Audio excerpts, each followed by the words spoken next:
I just wanted to take the opportunity to thank everyone for coming. It's great to see a lot of familiar faces and people here tonight to join us in just celebrating a lot of achievements that we've had. The main thing tonight I wanted to touch on was, as an organisation, for those who have been working with us for a long time, know we've been doing a lot of work in leadership and culture. Fundamentally though, my starting came in safety, and for those who know me well know that my journey started over 20 years ago after being a first responder to a fatality, and a lot of my passion is about preventing fatalities at work. And at Barclays we've been really trying to focus back on getting that safety-centric strong and making sure that we've got that focus as an organisation. So we spent the last 12 months going through a bit of a reflection on who we are as a business and getting back to purpose, and our purpose is about preventing fatalities and looking after people at work. And we really strive to become now a global partner in helping industries, high-risk industries, prevent fatalities. So a part of that process was, okay, we probably need to think about our brand, and we probably need to think about articulating our message a lot clearer to the market. So, we were privileged enough to actually partner up with Start Digital. So, Start Digital, don't hide at the back, hello. We've been privileged to be able to work with Start, who worked with us to really get to understand us, and not just what we do and who we are, but what I really appreciated was try to understand our voice, try to understand our personality, try to understand how we actually work with our clients. And tonight, well, probably a few weeks ago, we actually launched the website, but tonight's just a celebration of a lot of work that's gone into building a website. For anyone that's been through the process of creating a website, it's a lot of work and a lot of time and a lot of energy. So it's a great opportunity tonight to reflect on that. So hopefully people have had a chance over the last few weeks to have a bit of a look. But it's trying to represent us. There's a few things that stand out to me. We've really honed in on the logo, which is orange. Don't know if anyone's done any checking on what orange means from a psychology perspective. Orange represents optimism and positivity. So I chose orange originally for that. I felt like I'm quite an optimistic and positive person. Hope that comes across to the team. And that's the representation. Safety can be a bit of a challenging industry. There can be a lot of challenges working with people around safety. So hopefully when you work with us, you get a sense of some optimism and some positivity in making a change and doing things really, really well within your organisations. We've really brought that brand back to three key things, hence why I like triangles, and you can't talk about safety without a triangle. So, we really focus on the safety leadership, the safety culture, and the safety systems. And for us, those three things go hand in hand. You can't really separate the three. And we're trying to bring back that really strong centric consulting that we do around safety leadership and safety culture and safety systems. And that now should start resonating through our website a lot clearer than it probably was before. For those who were familiar with our old website, it was probably quite broad and a bit of a broad message about how powerful leadership is and the importance of culture, that we really tried to sink that back into safety, and that's the key part for us. So part of my journey has also been trying to understand behaviour. So people, when we're trying to protect people in the workplace, comes from behaviours that people have, and trying to understand the science of that, the psychology of that, is really, really important. And the second thing I wanted to sort of talk about tonight, while the website is a really strong message for us and a great brand, there's some things in this website now that start to represent a few things for me. One is we do use DISC. Now, I know DISC has been around a very long time. It's very well known. Some people have had different experiences with DISC, and that's okay. But fundamentally, we've been working with DISC Australia, and we're proud to announce tonight that we're the sole provider of a safety profiling tool within DISC. So we're using DISC profiles to really understand how those different personality traits might show up in regards to safety. So each DISC profile will have a different perspective on risk, all right? They have a different look and outlook on risk. Some are quite comfortable with risk-taking, some are less risk-taking. So understanding those sorts of things is really helpful for people. But also how we communicate about safety. What sort of communication do people need about safety? The decision-making process that people have in relation to safety. And what do they need, different personality traits, what do they need to be engaged to motivate them towards being a part of the safety strategy and a part of the safety activities to help keep them safe and others safe. And then the last one's around how does that show up in leadership? How does that actually show up in leadership behaviour, their leadership style, their leadership approach?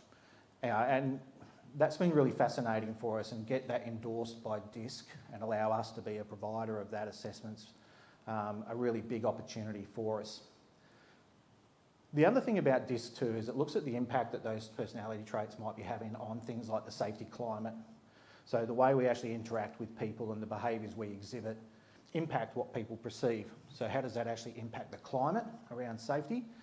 But also, how does that influence the way we coach people around their progression, around their change, and around the way that they engage with safety as well? The other part is, how does it impact whether people are going to be an upstander or a bystander? And you actually think about the personality traits. Some are more inclined to be an upstander and some are less inclined to be an upstander. So understanding those things allow us to really have a much better impact on how we actually support people in being an upstander. So what I mean by that is when something's not right and someone needs to stand up and say something, there are certain personality traits that are more likely to do that than others. So if you can actually understand that, then as a leader, you can actually start working with your team to support that. The second thing I wanted to talk a bit about tonight was we've been working hard in the background, and it's still a work in progress. I don't think this is something that's going to be ever finished for us. But I'm really passionate about organisations, when they're working through safety, to not only just focus on things being effective, but actually doing things efficiently. An organisation has limited resources, right? And there's only so much we can actually put towards things.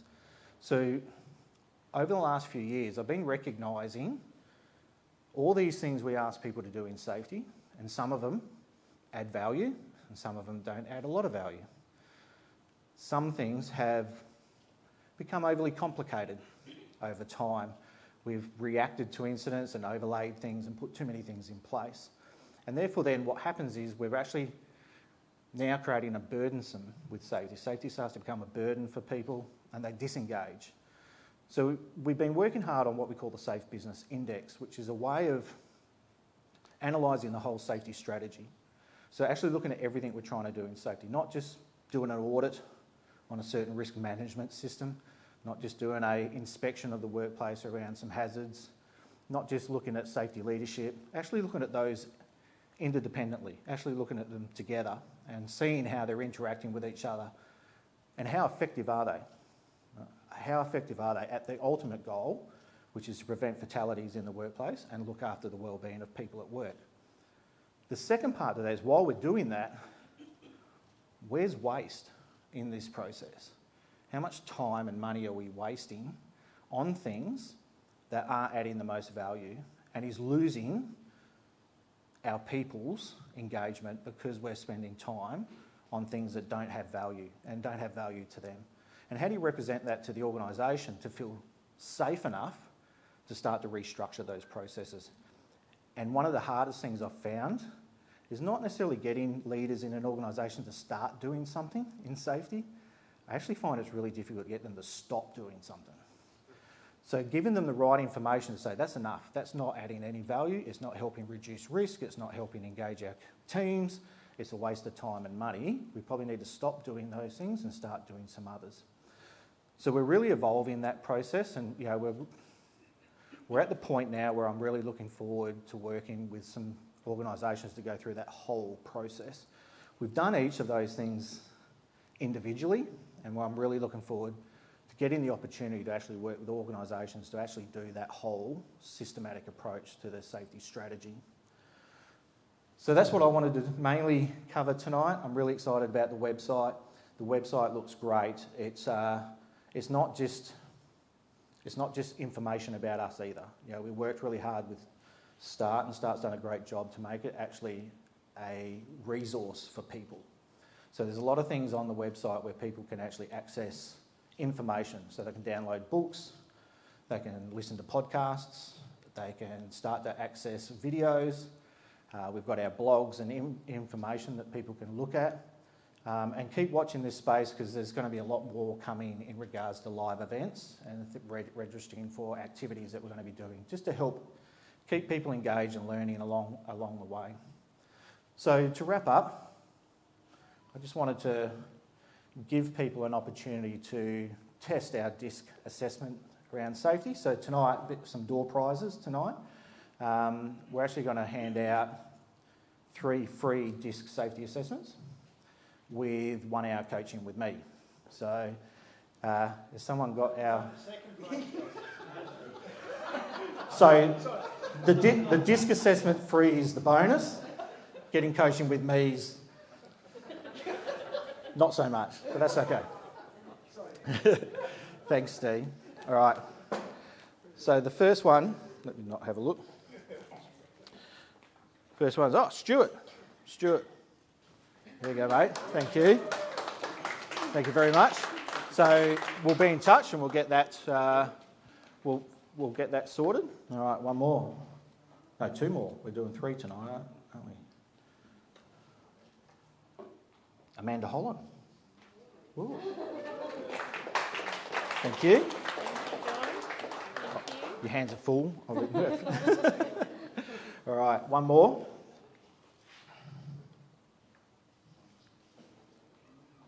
And Mr. Adam Hunt.